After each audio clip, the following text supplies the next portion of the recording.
হ্যাঁ বল। কোথায় আছিস রে? এই তো বাড়িতেই। আমি আসছি তোর বাড়িতে। কেন, তোর দোকান? আর দোকানে কথা বলিস না, কোনো কাস্টমারই নেই। আর তুই বসে বসে টাইম নষ্ট করছি। দাঁড়া, আমি আসছি তোর বাড়িতে, এসে কথা বলছি। ঠিক আছে আয়।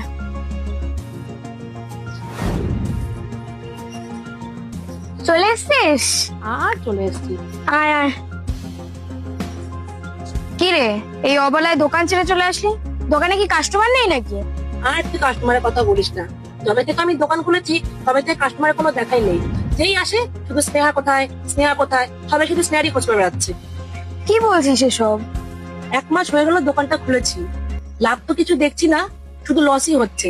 এমনকি মাস গেলে একটা ভাড়া পেতাম দোকানে, এখন তো সেটাও হচ্ছে না। তাহলে এখন কি করবি ভাবছিস?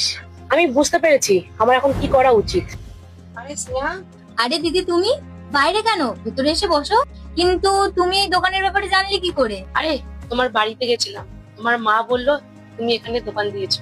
ও, তা দিদি তুমি এখানে হঠাৎ? তোমার কাছে আসার কারণ হচ্ছে আমি বুঝতে পেরেছি দোকানে বসলে কাস্টমার আসে না, তার জন্য কাস্টমারদের সাথে একটা ভালো সুসম্পর্ক তৈরি করতে হয়। আর তুমি এটা এত বছর ধরে তৈরি করেছিলে। ওই সময় আমি একটা মস্ত বড় ভুল করে ফেলেছি। আমি চাই তুমি ওই দোকানে আবার নতুন করে ফিরে আসো। না দিদি, ওই দোকানে ফিরে যাওয়া আর আমার পক্ষে সম্ভব না। কিন্তু কেন যেতে পারবে না? তুই এত চিন্তা করিস না, ভগবান যা করে মঙ্গলের জন্যই করে। এতদিন তুই লোকের দোকানে কাজ করতিস, এখন থেকে নিজের দোকান নিয়ে নিজে দোকানদারি কর। নিজের দোকান? দাদা, তুমি কি মজা করছো? তুমি জানোই তো আমার কাছে কি এত টাকা পয়সা আছে নাকি। চিন্তা করিস না, আমি তোকে লোনের ব্যবস্থা করে দেবো। লোন? কিন্তু আমাকে কি দেখে লোন দেবে দাদা, বলো? আরে তুই চিন্তা করছিস কেন, আমি আমার অ্যাকাউন্ট থেকে তোকে লোনের ব্যবস্থা করে দেবো। তুই আস্তে আস্তে দোকানদারি করে আমাকে পয়সা শোধ করে দিস। ঠিক আছে দাদা, তাহলে তুমি ব্যবস্থা করো, আর হলে আমাকে জানিও। আর তোমার এই উপকারের কথা আমি কোনোদিনও ভুলবো না। আর তোর চিন্তা করতে হবে না, তুই এখন বাড়িতে যা সোজা। কারণ দিদি, এই দোকানটা আমি কিনে নিয়েছি, এই জন্যই আর ওই দোকানটা আমি নিতে পারবো না।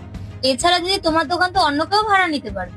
ভালো লাগলো এটা শুনে যে তুমি এই দোকানটা কিনেছো। আর আমি এটাও জেনে গেছি যে কারো ভাগ্যের টাকেও নিতে পায় না, যার ভাগ্যে যতটা আছে সে ততটাই পায়। আর দেখো, তোমার থেকে আমি তোমার দোকানটা তো কেড়ে নিয়েছি, কিন্তু তোমার ভাগ্যটা আমি নিতে পারিনি।